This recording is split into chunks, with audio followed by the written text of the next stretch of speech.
Okay, we're going to solve equations using the quadratic formula, and we're also going to solve them by factoring. So when we want to solve an equation by factoring, we first have to have equals 0. We have to have the equation set up so that it equals 0. Our first example, we have x squared plus 2x equals 3. We can't have that. We need for one side to have 0. Let's get rid of that 3. Let's subtract 3 from both sides. And we have x squared plus 2x minus 3 equals 0. Our next step is that we factor. We know how to factor this.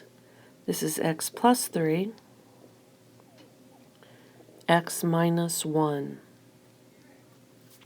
Now, we have the product of two numbers equal to 0. So if the product of two numbers equals to 0, if you take two numbers, any two numbers, and you multiply them together, and they equal 0 when you multiply them together, then one of those numbers has to be 0. The only way you can multiply two numbers together and get 0 is if one of the numbers is 0. So either x plus 3 equals 0 or x minus 1 equals 0. And if x plus 3 equals 0, that means x is negative 3. If x minus 1 equals 0, that means x equals 1.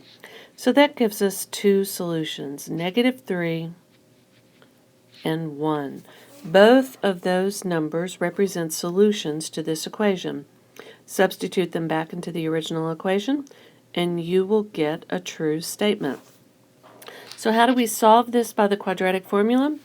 Well, we still have to have equals 0.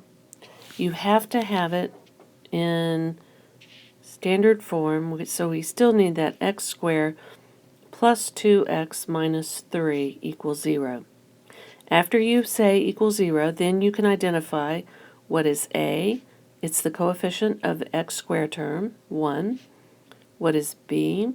It's the coefficient of the x term, 2. What is c? It's the constant term, negative 3.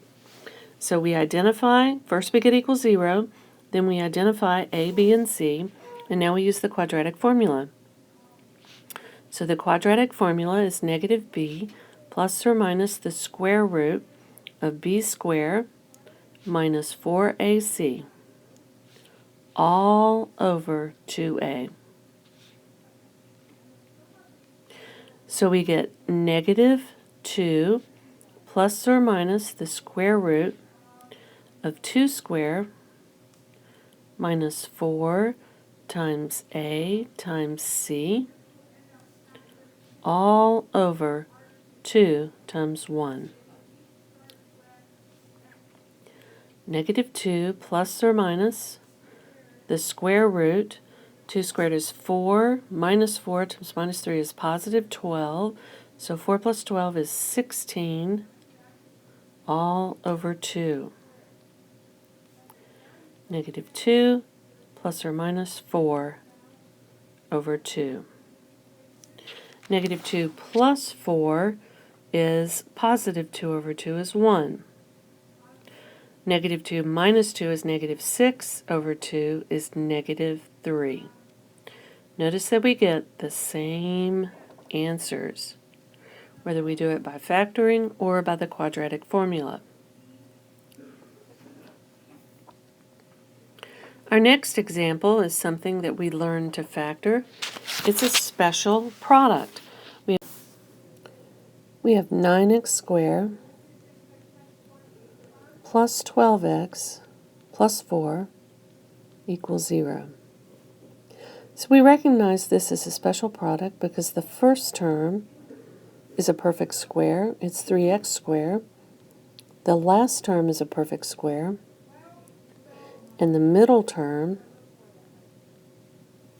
is 2 times the square root of the first term times the square root of the last term. So this factors into 3x and 3x, 2 and 2, and it must be plus and plus. So we have the product of two numbers equal to 0. If the product of two numbers equals 0, then one of those numbers must be 0. Notice that they're the same. So 3x plus 2 equals 0. 3x plus 2 equals 0. It's the same equation. They have to have the same answer. 3x equals negative 2. X equals negative 2/3. So our solution is x equals negative 2/3, and that's a double solution, a double root. So let's use the quadratic formula. We have equals 0, so we can identify a as 9, b is 12, c is 4. So the quadratic formula, we have x equals negative b plus or minus the square root of b squared minus 4 times a times c all over 2a.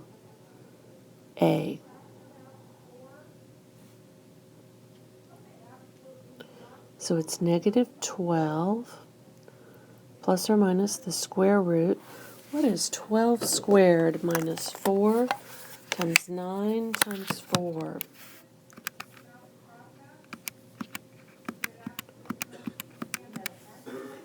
0.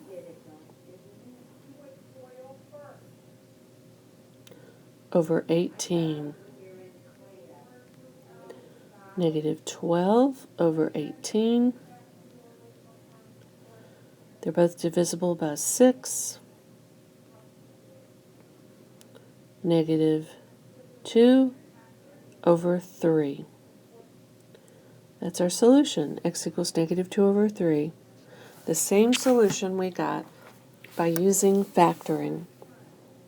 Not all equations can be factored, so you can't use the factoring method to solve all equations. You can use the quadratic formula to solve all equations that can be solved. That's all for these example problems. Now do your 4 problems and turn them in to me.